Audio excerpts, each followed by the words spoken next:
lebih memahami apa maksud dari perkataan atau kalimat yang tidak kita mengerti. Selanjutnya teks informatif. Apa sih teks informatif itu? Teks yang berisi informasi berdasarkan fakta pernyataan. Teks yang berisi informasi berdasarkan fakta atau pernyataan.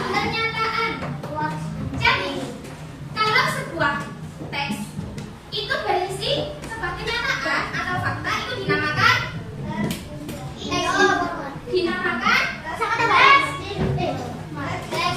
Informatif. teks informatif. Kalau dalam suatu teks itu bukan suatu kenyataan, bisa iya, tapi bisa mungkin tidak.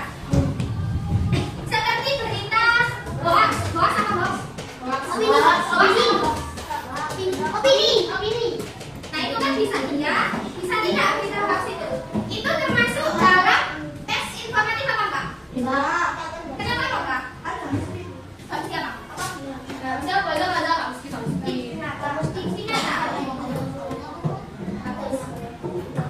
Nah selanjutnya ini ada struktur teks informatif.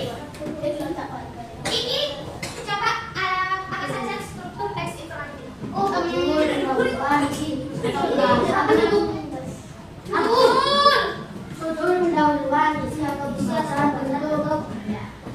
Jadi struktur teks informatif ini ada empat. Yang pertama judul, kedua pendahuluan, ketiga isi atau pembahasan, dan yang terakhir penutup. Nah teks informatif ini juga ada ciri-cirinya. Pojok coba baca apa saja? Yang keras?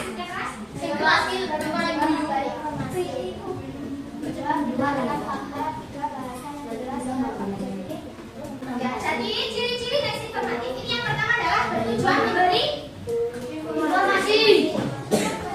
Bertujuan memberi apa? Memberi informasi. Yang kedua, ini berdasarkan fakta. Jadi kalau bukan fakta atau bukan kenyataan, itu bukan teks informatif.